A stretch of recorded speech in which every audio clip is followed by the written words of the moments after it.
নমস্কার, বিকেলের সংবাদে সবাইকে স্বাগত। আমি রয়েছি আপনাদের সঙ্গে মীনাক্ষী। চোখ রাখছি খবরে। অবসরে যাওয়া কর্মীদের আয়করের হিসেব কর্তৃপক্ষের কাছে প্রদান করার সাপেক্ষে তাদের পেনশন বন্ধ রাখল ত্রিপুরা গ্রামীণ ব্যাংক। ব্যাংক কর্তৃপক্ষের এই ধরনের অনৈতিক কার্যকলাপ বন্ধে অবিলম্বে রাজ্য সরকারের হস্তক্ষেপ দাবি সংশ্লিষ্টদের। সরকারি আইন কানুন নিয়ম নীতিকে বুড়ো আঙুল দেখিয়ে রীতিমতো স্বেচ্ছাচারিতার অভিযোগ উঠে এলো ত্রিপুরা গ্রামীণ ব্যাংক কর্তৃপক্ষের বিরুদ্ধে। ব্যাংকে অফিসার বা কর্মচারী পদে চাকরি করে অবসর গ্রহণকারীদের আয়কর সংক্রান্ত অত্যন্ত আইন বিরুদ্ধ ও অমানবিক এক নোটিশ ইস্যু করেছে ত্রিপুরা গ্রামীণ ব্যাংক কর্তৃপক্ষ। ওইসব অবসরে যাওয়া কর্মীদের আয়করের হিসেব ব্যাংক কর্তৃপক্ষের কাছে দিতে বলা হয়েছে, যা কিনা সম্পূর্ণ আইন বিরুদ্ধ বলেই মনে করেন তথ্যবিজ্ঞ মহল। অনেকেরই বক্তব্য, এই নোটিশ ইস্যু করে তাদের অপরিণত পরিচালনার পরিচয় দিয়েছেন ত্রিপুরা গ্রামীণ ব্যাংক ম্যানেজমেন্ট কর্তৃপক্ষ।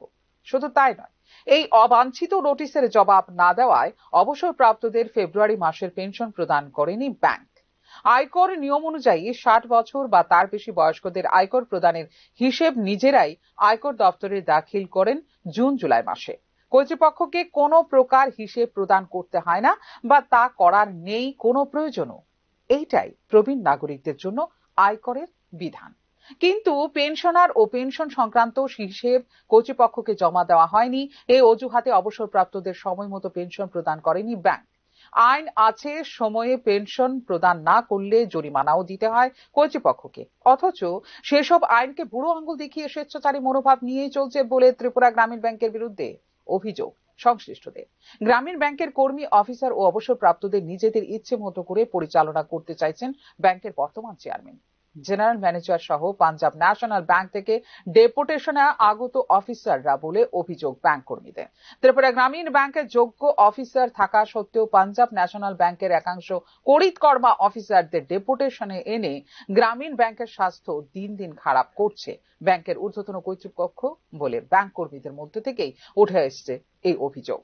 এ নিয়ে তুমুল ক্ষোভও দেখা দিয়েছে কর্মীদের মধ্যে। ফেব্রুয়ারি মাসের পেনশন না পাওয়ার কারণে এক্ষেত্রে ব্যাংকের স্টেক হোল্ডার রাজ্য সরকারের দৃষ্টি আকর্ষণ করেছেন ত্রিপুরা গ্রামীণ ব্যাংকের অবসরপ্রাপ্তরা। ফিউরো রিপোর্ট, নিউজ নাও। রাজ্য সরকারগুলিকে সাশ্রয়ী মূল্যে চিকিৎসা পরিষেবা দেওয়ার ক্ষেত্রে নীতি প্রণয়নের জন্য কেন্দ্রীয় সরকারকে নির্দেশ দিল দেশের সর্বোচ্চ আদালত। বেসরকারি হাসপাতালের বাড়বাড়ন্ত রোধে এই নির্দেশ সর্বোচ্চ আদালতের। সাশ্রয়ী মূল্যের চিকিৎসা সেবা এবং পরিকাঠামো প্রদানে ব্যর্থ হয়েছে রাজ্য সরকারগুলো। এটি বেসরকারি হাসপাতালগুলিকে উৎসাহিত করছে, তা বন্ধ করতে হলে কেন্দ্রীয় সরকারের উচিত নির্দেশিকা তৈরি করা।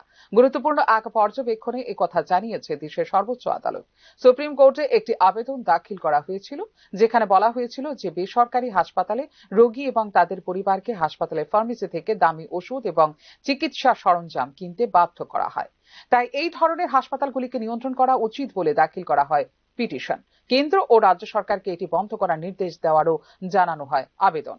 রাজ্য সরকারগুলিকে তাদের হাসপাতালে সাশ্রয়ী মূল্যে ওষুধ এবং চিকিৎসা পরিষেবা প্রদান করা প্রয়োজন, যাতে রোগীদের শোষণ না হয় বলে মন্তব্য করে বিচারপতি সূর্যকান্ত এবং এনকে সিং এর বেঞ্চ।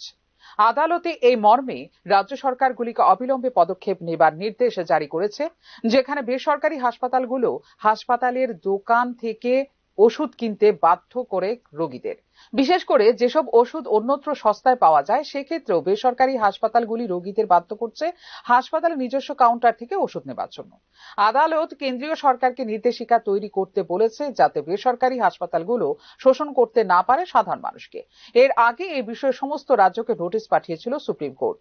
উড়িষ্যা, অরুণাচল প্রদেশ, ছত্তিশগড়, বিহার, তামিলনাড়ু, হিমাচল প্রদেশ এবং রাজস্থান সহ অনেক রাজ্য দাখিল করেছিল তাদের জবাব। ওষুধের দামের বিষয়ে তারা কেন্দ্রীয় সরকারের মূল্য নিয়ন্ত্রণ আদেশের উপর নির্ভরশীল বলে জানিয়েছিল রাজ্যগুলো। কোন ওষুধের দাম কত হবে তা কেন্দ্রীয় সরকার নিজেই ঠিক করে বলেও জানিয়েছিল ত্রিপুরা সহ দেশের অন্যান্য রাজ্যগুলো। ফিউরো রিপোর্ট, নিউজ নাও। ধর্মনগরের কদমতলায় সাম্প্রদায়িক দাঙ্গায় ক্ষতিগ্রস্ত ব্যবসায়ীরা ন্যায্য ক্ষতিপূরণের দাবিতে বুধবার ত্রিপুরা মানবাধিকার কমিশনের সচিবের নিকট ডেপুটেশন প্রদান করে। 2024 সালে 6 ও 7 অক্টোবর ধর্মনগর মহকুমার কদমতলায় কারফিউ চলাকালীন দুর্বৃত্তরা এলাকার ব্যবসায়ীদের দোকানে ভাঙচুর করে জিনিসপত্র লুট করে নিয়ে আগুন লাগিয়ে দেওয়ার ফলে ব্যবসায়ীরা চরম ক্ষতিগ্রস্ত হয়েছিলেন। ক্ষতিগ্রস্ত ব্যবসায়ীদের সঙ্গে আলোচনা না করে জেলা প্রশাসনের পক্ষ থেকে ক্ষতিপূরণ বাবদ টাকা ব্যবসায়ীদের অ্যাকাউন্টে জমা করা হয়েছিল, কিন্তু সরকার থেকে ব্যবসায়ীদের ক্ষতিপূরণ বাবদ যে অর্থরাশি প্রদান করা হয়েছিল তা খুবই ন্যূনতম ও তাদের জীবন জীবিকার জন্য যথেষ্ট নয় বলে দাবি করেন ব্যবসায়ীরা। তাই মানবাধিকার কমিশনের নিকট ন্যায় বিচার দাবি করে সাংবিধানিকভাবে ব্যবসায়ীদের ন্যায্য ক্ষতিপূরণ পাওয়ার দাবিতে ব্যবসায়ীদের পক্ষ থেকে 8 জনের প্রতিনিধি দল মানবাধিকার কমিশনের সচিবের সঙ্গে সাক্ষাৎ করে ডেপুটেশন প্রদান করেন বলে জানিয়েছেন ব্যবসায়ীরা। হয়েছে 10 লাখ, ক্ষতি হয়েছে 20 লাখ, কিন্তু সরকার কম্পেনসেশন দেখেছে 50,000, 20,000, 25,000। এখন ডিএম তাদের অ্যাকাউন্টে টাকা ঢুকিয়ে দিয়েছে, কিন্তু তাদের সাথে কোনো কথা বলেনি। হ্যাঁ, তো এখন প্রশ্ন হচ্ছে যে আমার তো এটা কোনোভাবেই যে আমার জীবন জীবিকা দুটোই নষ্ট হয়েছে, যেগুলো আমার মৌলিক অধিকার। কাজেই সরকার এবং রাষ্ট্রের দায়িত্ব আজকে মানুষকে সঠিকভাবে তাকে ক্ষতিপূরণ দেওয়া। এখনকার মতো এই মুহূর্তে সংবাদ এই পর্যন্ত। অন্যান্য আপডেটস দেখার জন্য অবশ্যই নজর রাখতে হবে নিউজ তার পর্দায়। নমস্কার।